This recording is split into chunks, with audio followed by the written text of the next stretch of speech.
So today we'll discuss waveguide dispersion. Last couple of classes we were discussing material dispersion and how that leads to temporal broadening.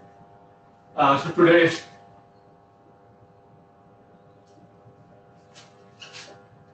we'll discuss waveguide dispersion, and specifically our focus is for silica fibers.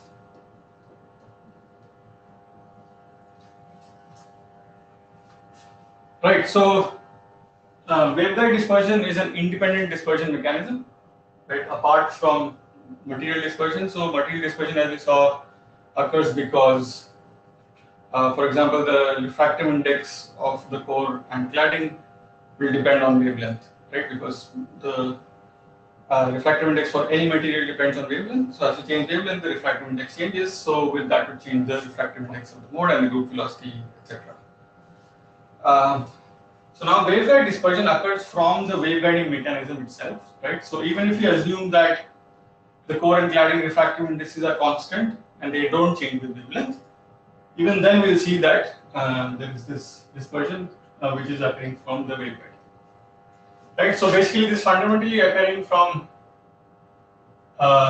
this slope of the BV curve, right? So recall when we were solving for mode, we found these BV diagrams, right? So Bu is basically the normalized propagation constant and V is basically the normalized frequency. And basically, if you remember, we didn't assume, we just assumed N1 and N2 to be constants there, right?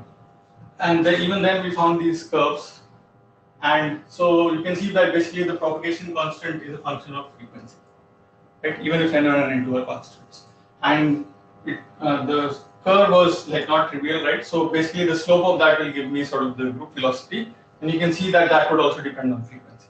Okay, so that means we have dispersion.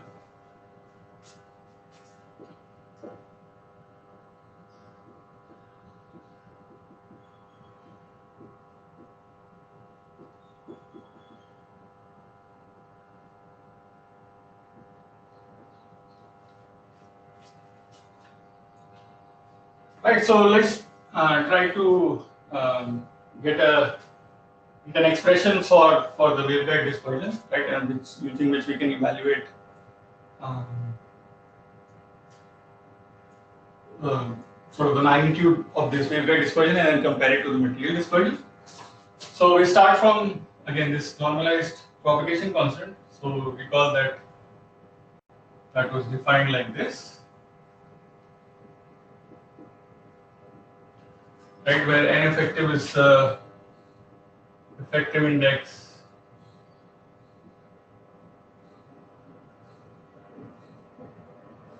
of the mode defined like that, it or cannot, right? So we basically write this as some, so first we use this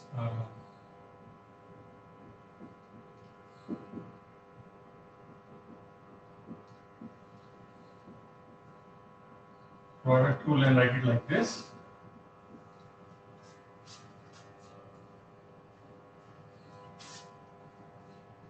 Okay, and here then we say, so the second factor here with the plus sign, we say numerator is almost close to the denominator, so this is close to 1. Okay, so again recall beta or k naught or N effective lies between N1 and N2. Okay. Again, for silica fibers, N1 and N2 are very close to each other, right? So the difference is typically, especially for single mode fibers, it's like 10 to the minus 3, right, or smaller. So basically, we can approximately write this as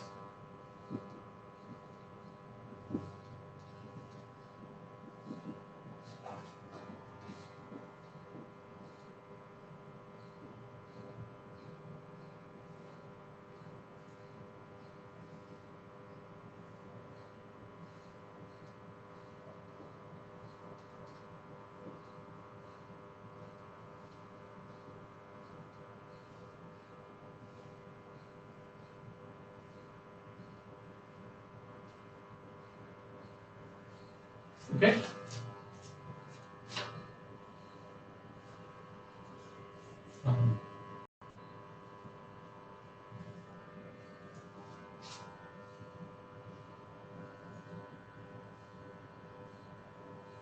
Right. So basically, for example, like if delta is 10 to the minus 3, then the maximum range that this can take is like 0.999 to 1.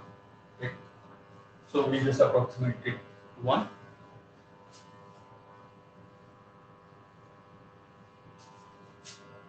And so now, using this expression for B, we can write the propagation constant. So we write K naught as omega by C.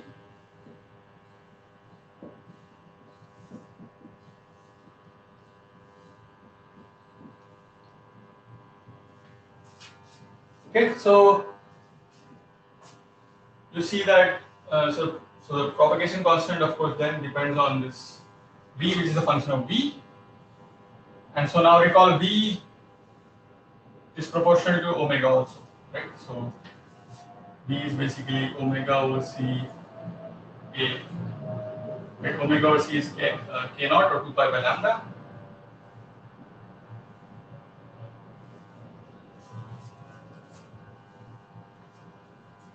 Right, so basically, again, so the propagation constant is some function of omega, right? And a complicated function of omega because this is a complicated function, not a straightforward. Right, so now we take a derivative to calculate the group velocity, right? So 1 over the group velocity is equal to beta over d omega. So we get, so there's an omega here, so from that we get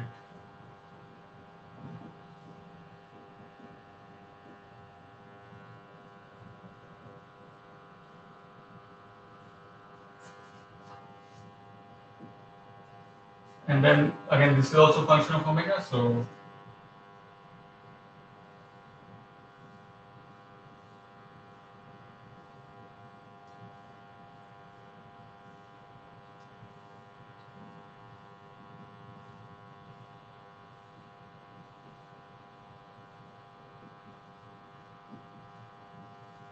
okay, so the derivative of b with respect to omega we write as dv by dv because again b is written as a function of v and then dv by dv. Okay, so again recall, so yeah, so this is also a function of omega, this is also a function of omega. So you can see the group velocity is a function of omega, right? Which automatically means there is dispersion. Right? Dispersion by definition means group velocity which is a function of frequency or wavelength, right? Which means different frequency components travel at different group velocities, which leads to broadening at the output. Right? So even for n1 and n2 constant, if n1 and n2 don't depend on frequency, even then we see that the group velocity is a function of frequency from this v being a function of v.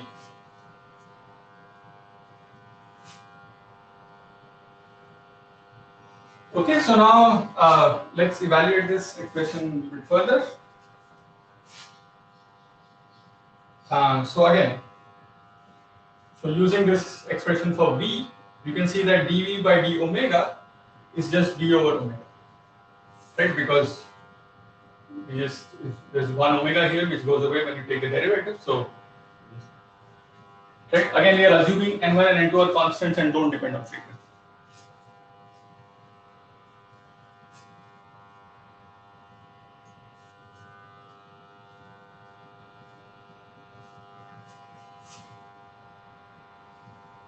Okay, so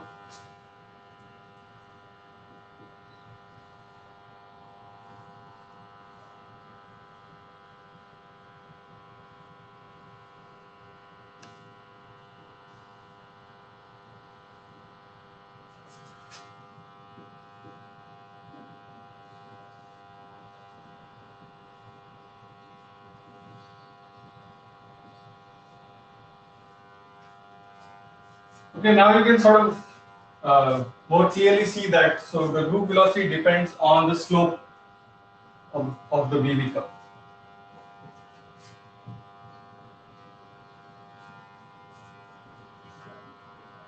So we can combine some terms here and then write this as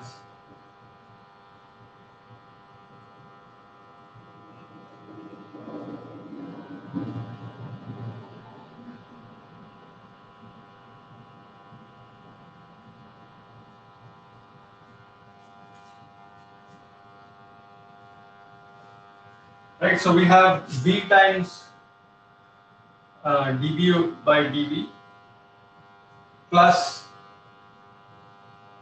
B here, right? So if we combine those two terms, we can write them as d over dV of B times B, right? So we get B plus B times dV over dV.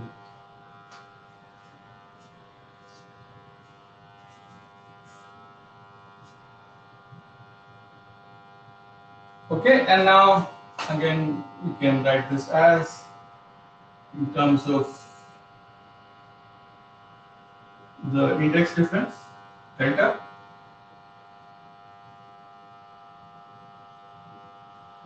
Right, so N1 minus N2 by N2 we put as delta.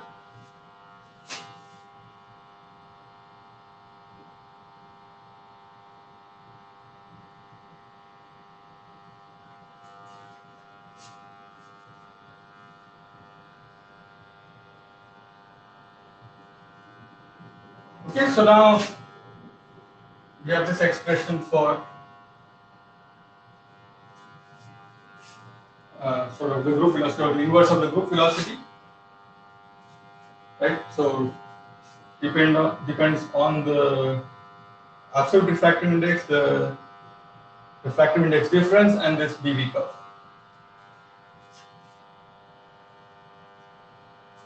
Okay, so now to calculate the dispersion,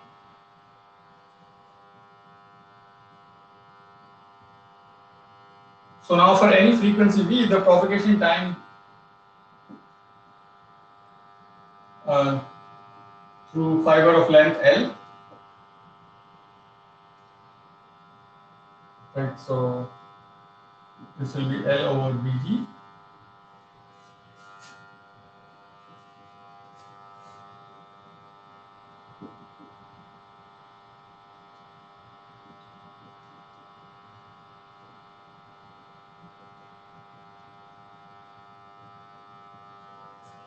Okay, and this put 1 over Bg from here. Right, so let's say this is at some wavelength lambda. Right, so these parameters would be for that wavelength. And now to calculate the broadening, we do the same way, right, like what we did for material dispersion. So the broadening delta tau, I can write, so I take the derivative of the propagation time with respect to lambda and then multiply by the bandwidth of the pulse in the wavelength units.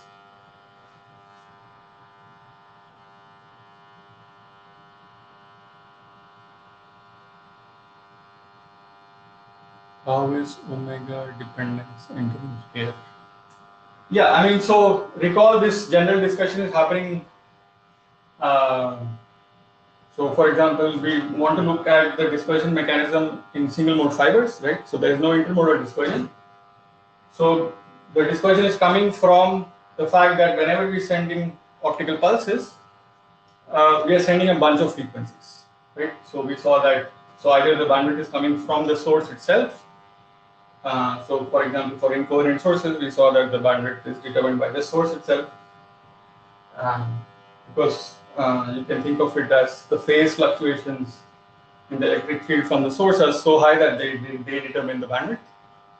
And then we also saw the case where if the source is perfectly coherent, like a single frequency laser, then the bandwidth of the source is determined by the pulse width. Right? So as soon as you have a pulse of certain duration, then you also have a corresponding spectral bandwidth inversely proportional to the temporal bandwidth, right? So you always have some spectral width, and so now if the group velocity depends on frequency, then because of the spectral bandwidth, different frequencies traveling at different velocities will give you broadening. Right? So that.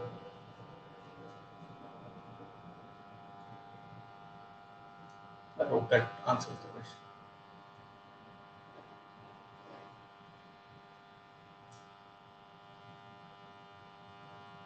Yeah, right? So that's how we calculate the broadening. So some variation stuff here.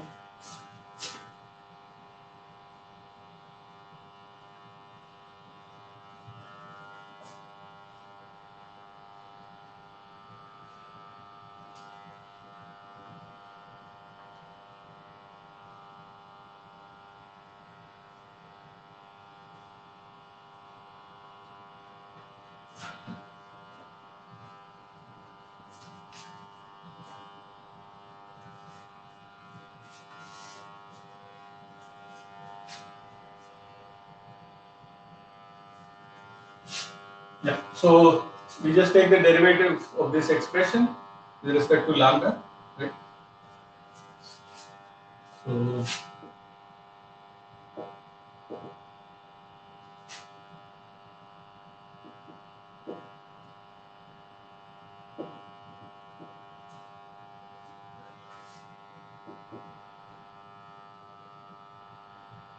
So everything is a constant, right? Because again, we are assuming refractive index is not changing with wavelength, right? Delta is a constant. So again, the only wavelength dependent quantity here would be the B and B.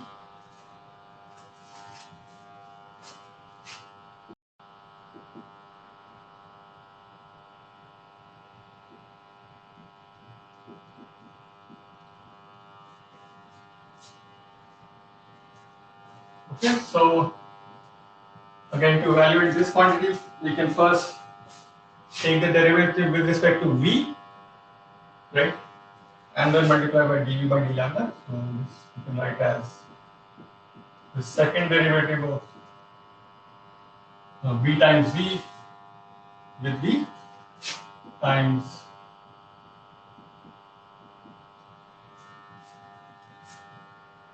that, and again dV by d lambda is just minus V over lambda because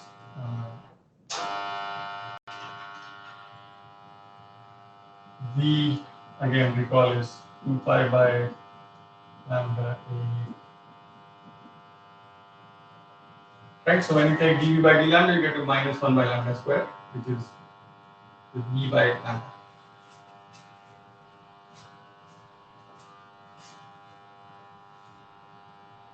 Okay, so this whole thing I can write as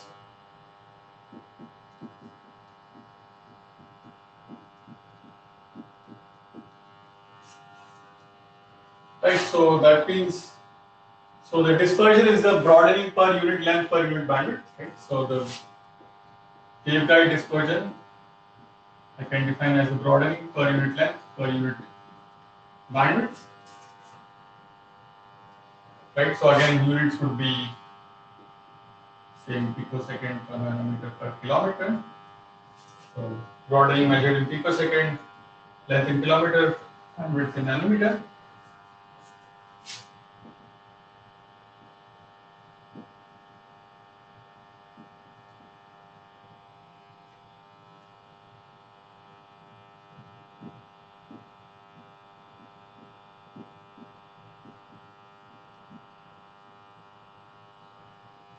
Okay, so we get this expression for the waveguide dispersion. So you can see it depends on the second derivative of the product of B times V with respect to V, right? So again, fundamentally it's coming from the shape of the BV curve, right? It also is proportional to this index contrast delta. Okay, so we'll see how that is important.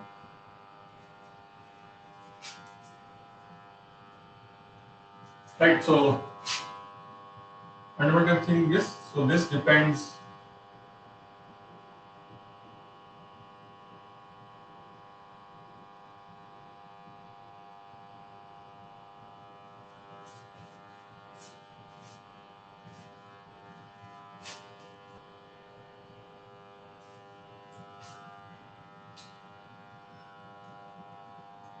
Right. So fundamentally, where is this dispersion coming from? Right, because we've assumed the refractive indices to be constant. So again, recall that. So when we were looking at the modes, so we saw this confinement factor, for example, right? But so as we change the wavelength for a particular mode, the confinement factor or the percentage of the power in the core that changes, right?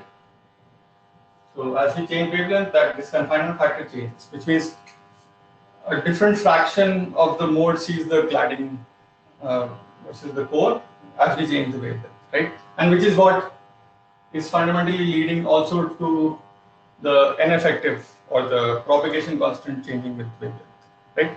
Because now you're seeing different fractions of the core and cladding, so the effective sort of average refractive index that you're seeing, that the mode is seeing, that changes with wavelength, right?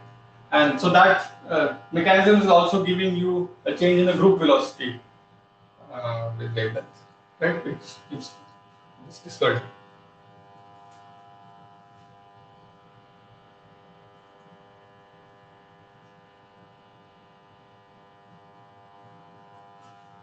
Okay, so to basically evaluate the waveguide dispersion, basically we should know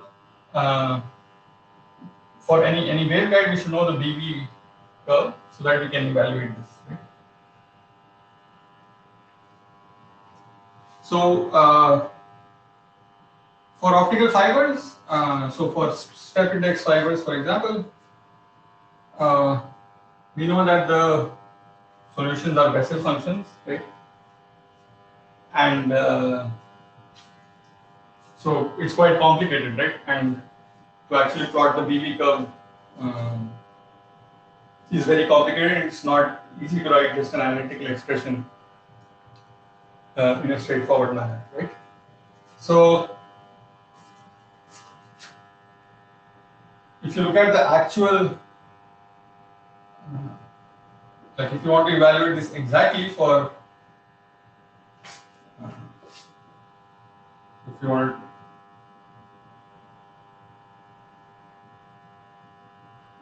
so for step index fiber, right? So this looks really complicated. Just to show you.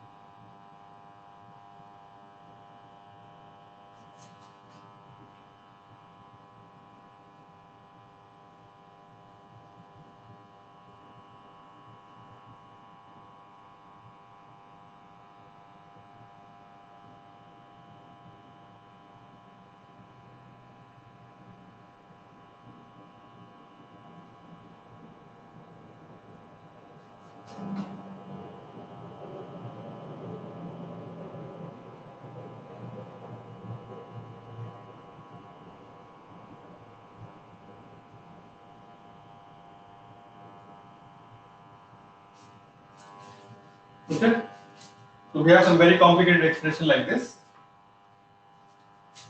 This kappa L here again depends on this Bessel function of the second kind. So you can see we get similar terms if you remember to what we had, for example, when we calculated the confinement factor. We had terms like this. Okay, similar terms are showing up, but so this L is basically the index L in the LP element.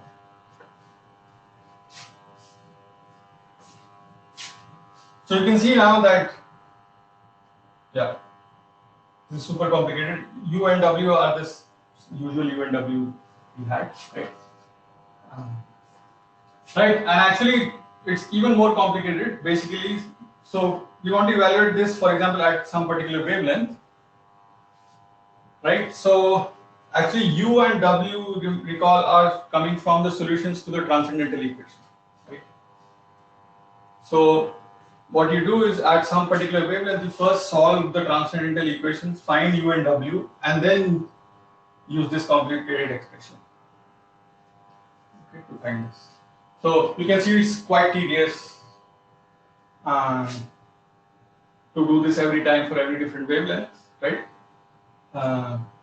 But again, most of our interest is usually in single mode fibers, right? So where only the lowest order LP01 mode exists, right?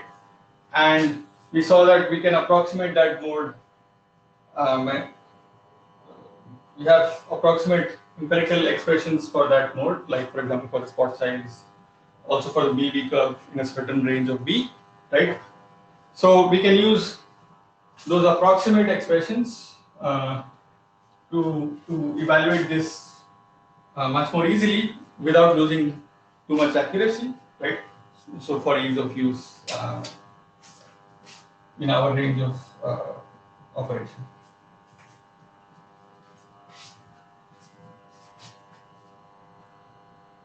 Right, so for single mode fibers, that is the LP01 mode,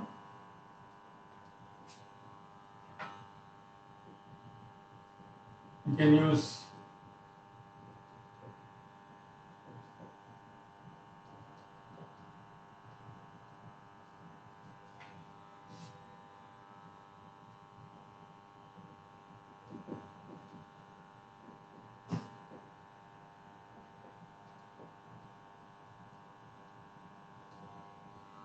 right, so recall we already saw this, for example, the BV curve we can approximate by this simple equation,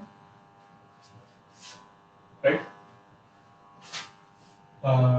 This works well in the range 1.5 to 2.5, V being that range, right? And typically, for example, if you look at the telecom range of wavelengths, the V numbers corresponding to typical single mode fibers lies in this range.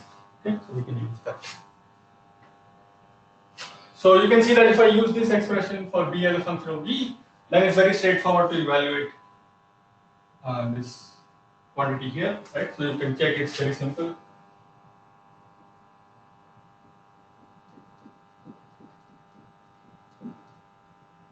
So this comes out to be 2B squared by V squared.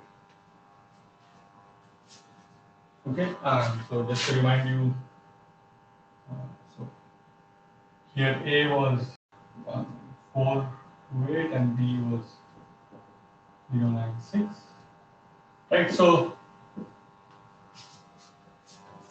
for this quantity here, we can just replace 2B squared. We know what constant it is, right? So it just becomes some constant divided by B squared.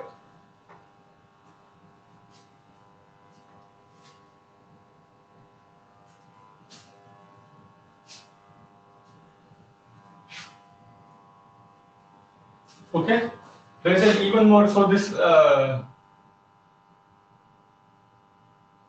accurate an error of less than 1%.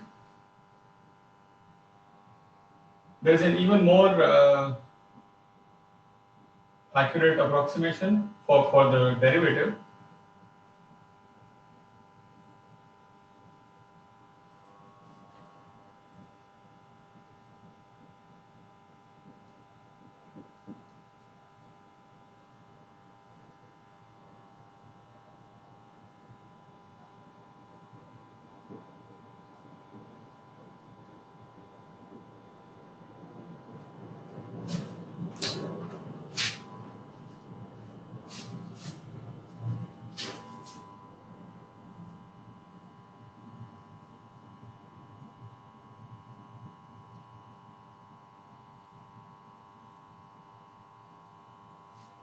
Okay. So this expression here for this term is even more accurate than this one. Okay, and this works for even slightly broader range of B.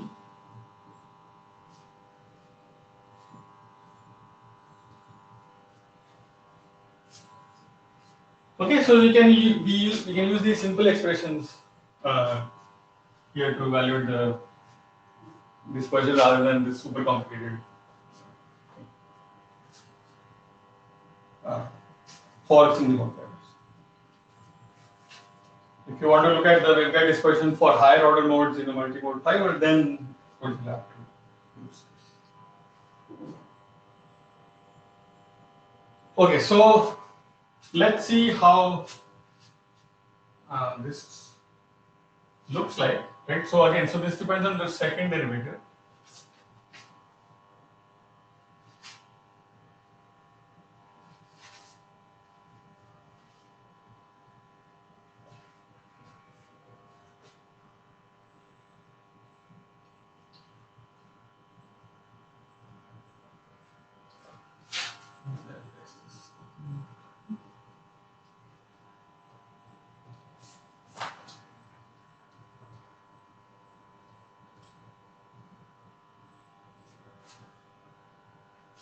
We actually not have this. So I'll write this here down.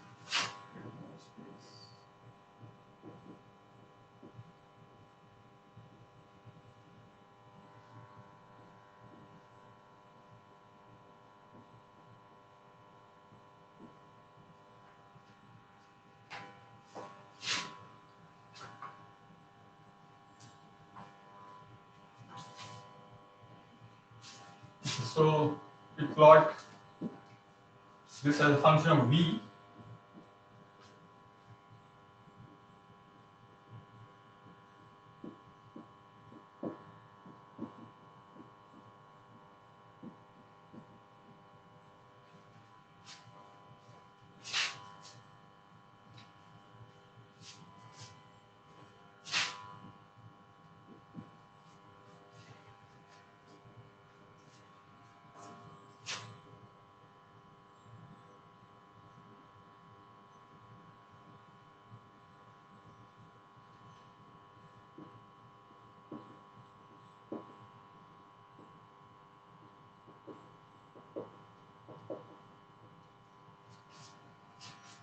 Okay, so let's start with v versus v. So recall for the LP01 mode, it starts from 0 itself, right? V.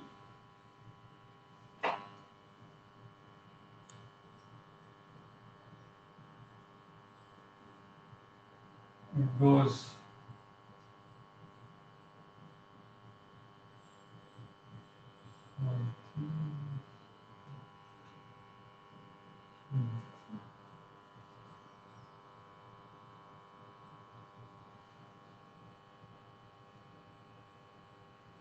okay, so that's how v versus v looks. Okay, so this is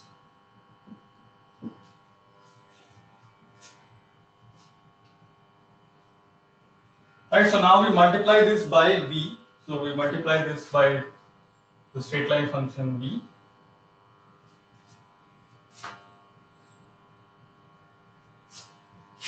Right, and then take the second derivative. So again, if you use that complicated exact expression that I wrote down, so that is valid over the entire range of v. Right, so that looks something like this.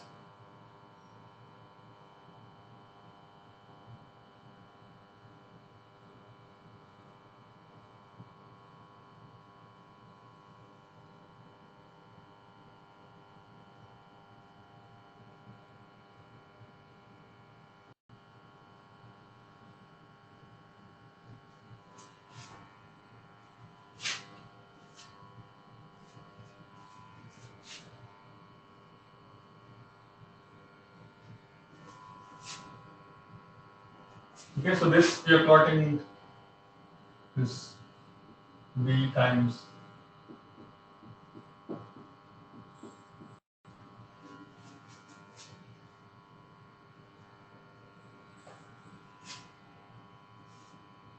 okay, so the value of v is of course between 0 and 1, you can see. Right. This function goes, you can see beyond 1 to these values.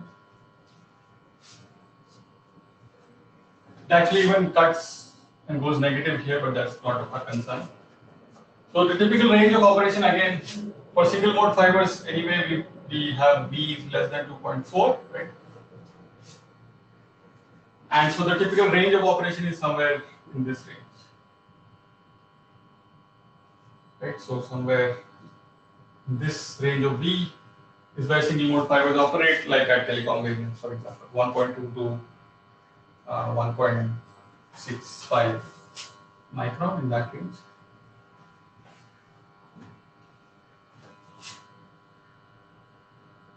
Okay, so yeah, typically sort of we have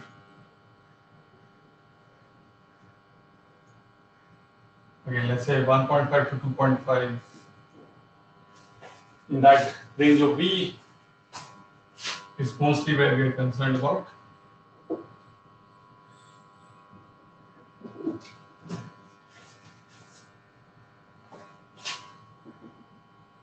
So in that range, you can see that this looks sort of like a monotonic function like that. Okay. So now if you plot this approximate functions, right? So from here you can see, for example, this is a constant by V square. So again, that will be a decreasing function like this, right? Even this one is a decreasing function in V, you can see. So if you plot that approximate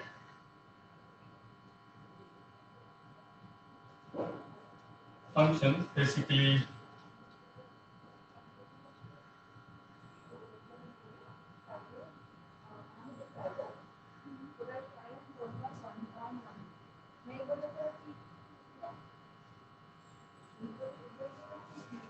okay, so they look like that. So they start deviating for low values of V, below let's say 1.5 and above 2.5.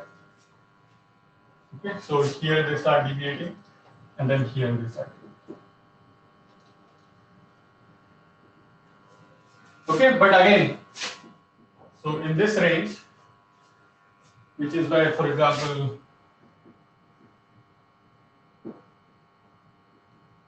telecom wavelength, so for example, if you look at 1.2 to 1.7 micron for single mode fibers, right? In that range, you can see this approximation basically overlaps with the exact function. Okay, so that's why we use these. They're simple to use and you don't lose much accuracy.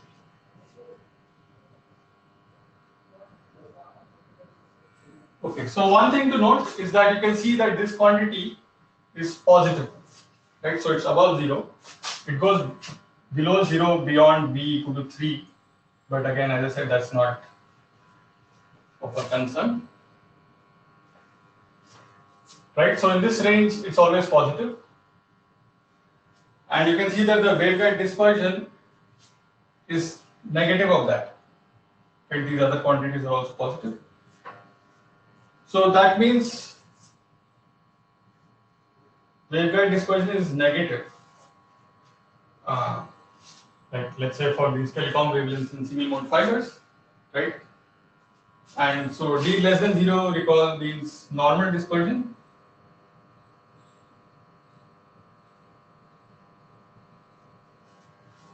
Right, and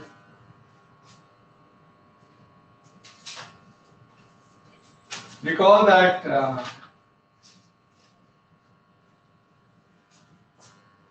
when we look at material dispersion, right? So the material dispersion in silica that became positive, right, for anomalous dispersion.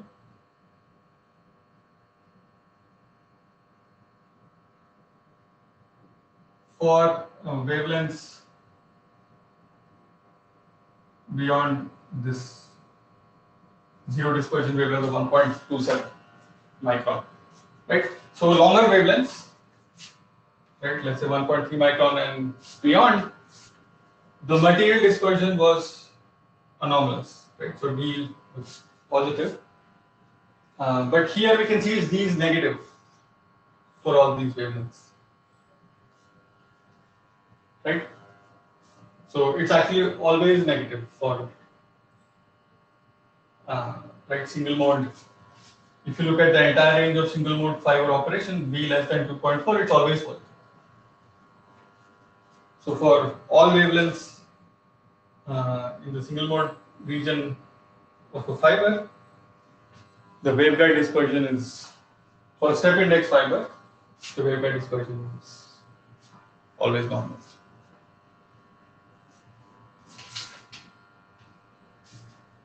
Okay, so the total dispersion that you will have in a fiber. So since these are independent contributions, right? So this we just saw how the refractive index changes with wavelength, and here we kept the refractive index constant with wavelength and saw how the group velocity changes with wavelength just due to the mode. So the total dispersion that you will have in the fiber will be the sum of the two, material and waveguide. Okay, and you can see that here for some wavelength ranges, so for beyond 1.3, they will actually be opposite to each other. Okay, they'll oppose each other.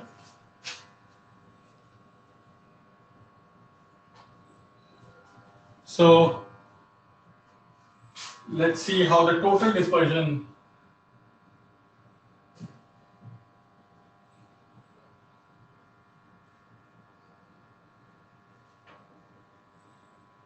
in single mode fibers look like.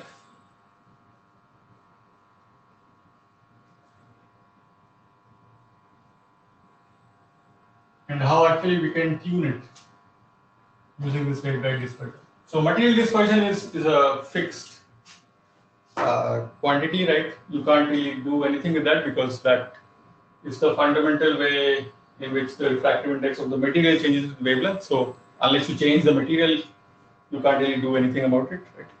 But waveguide dispersion depends on the waveguide, right? It depends on the BV curve, it depends on the waveguide dimensions and the refractive index contrast, etc. So we can play with the waveguide dispersion by using our design.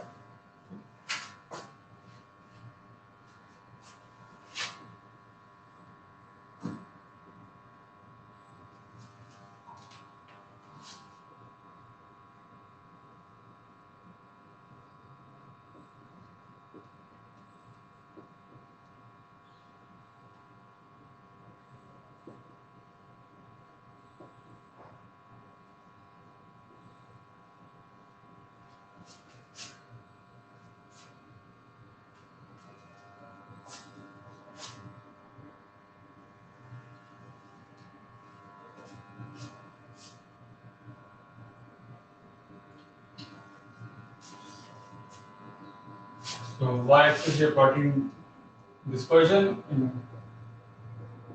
picosecond per nanometer per kilometer. X-axis is wavelength.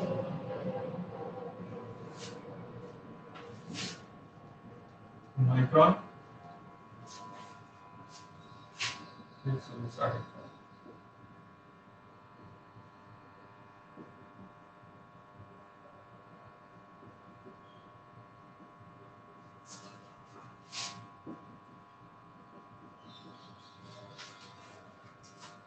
From 1.1 to 1.7 micron. So typically for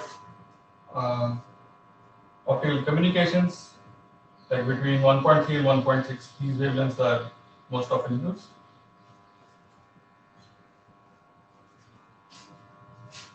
Okay, so recall last time we saw the material dispersion.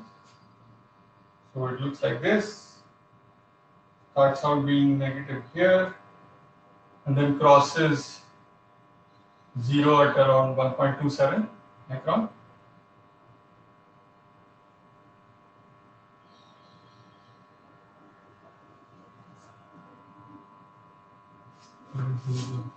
Here.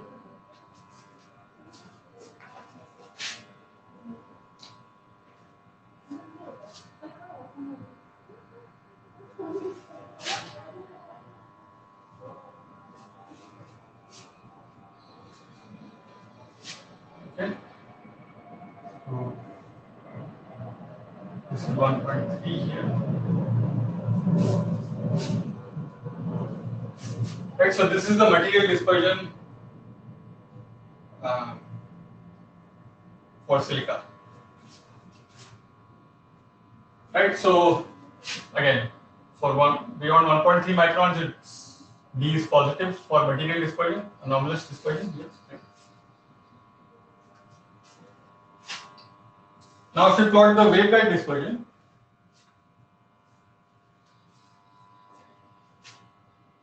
so this cross zero, so this recall this wavelength was 1.27 micron. Okay. Glass. So this waveguide dispersion, again we saw this quantity is positive, so this waveguide dispersion is negative. Okay.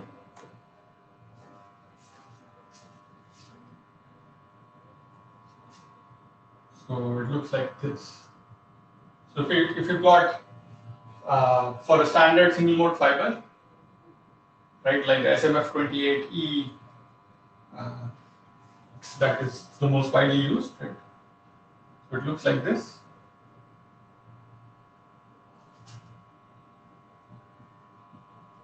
Okay, so it's always negative.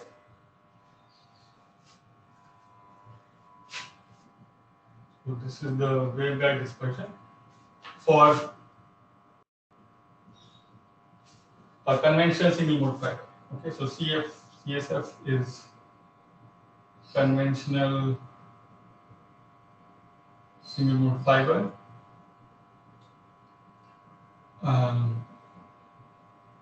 Like for example, the SMF28E, right?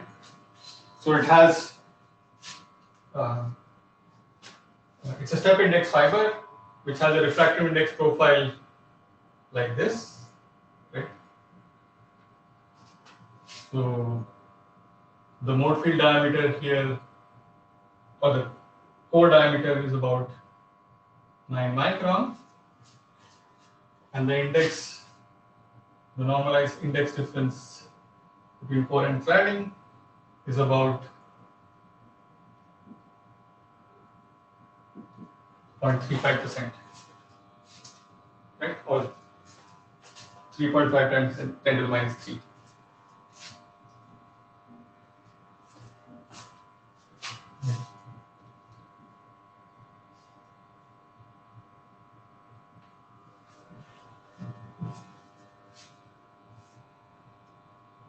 Right, so when you add up these two, you can see that the total, so this curve will be pushed down because this is always negative.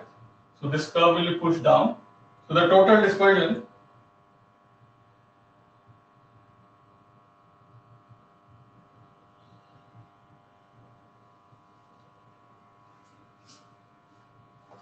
okay, so this is the total dispersion.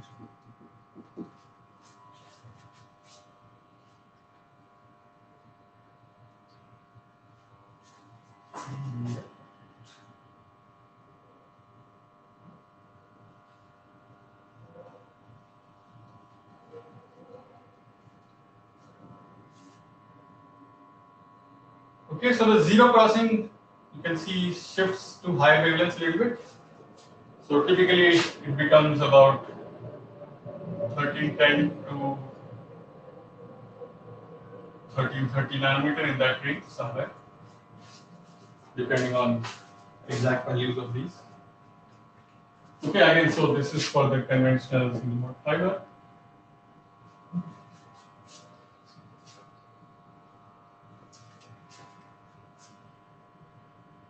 Right, so again, for most of the telecom range, the total dispersion is still anomalous, but the value is smaller compared to the material, right? So which is good for us.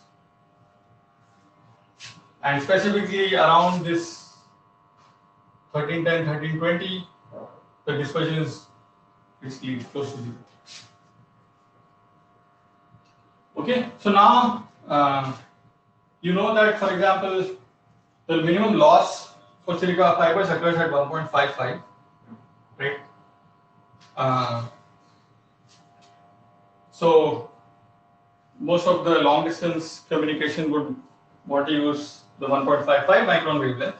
But you can see that the dispersion at 1.55, although better compared to what you would expect just from material dispersion, is still much higher compared to, let's say, around 1.3, right? And if you want to go to very long distances like hundreds of thousands of kilometers, then this can become a real issue, right? Because, so for example, you can see this is roughly about 10 picosecond per nanometer per kilometer at around 1.55, right? So even if your bandwidth is very small, right? If you're going thousands of kilometers, let's say you go 1,000 kilometers, your bandwidth is 1 picometer, which is 1,000th of a nanometer, right? Your broadening will be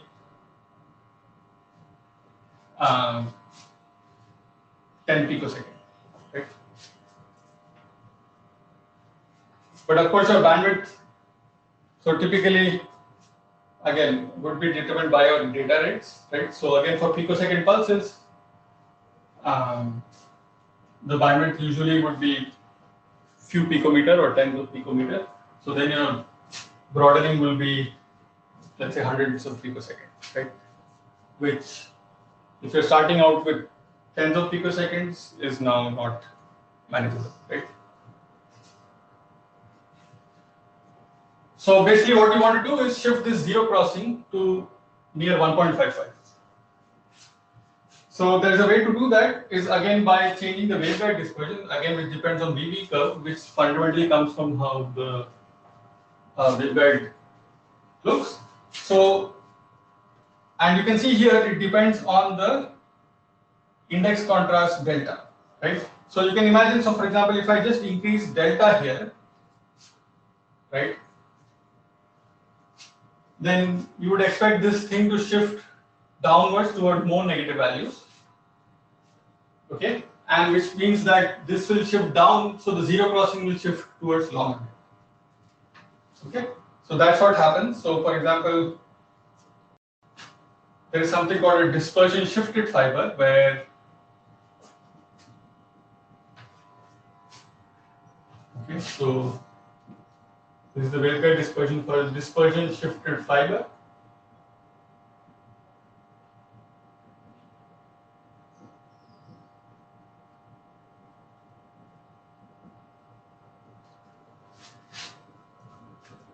So for the dispersion shifted fiber, the refractive index profile looks like that.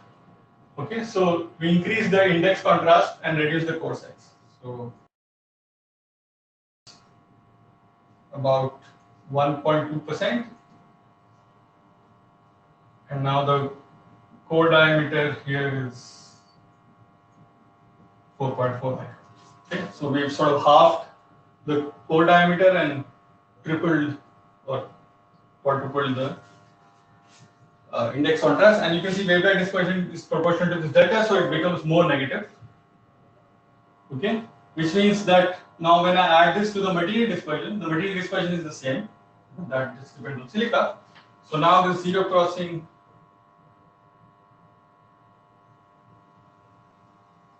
like that. Okay, so this is for the dispersion shifted fiber. This is the ND total.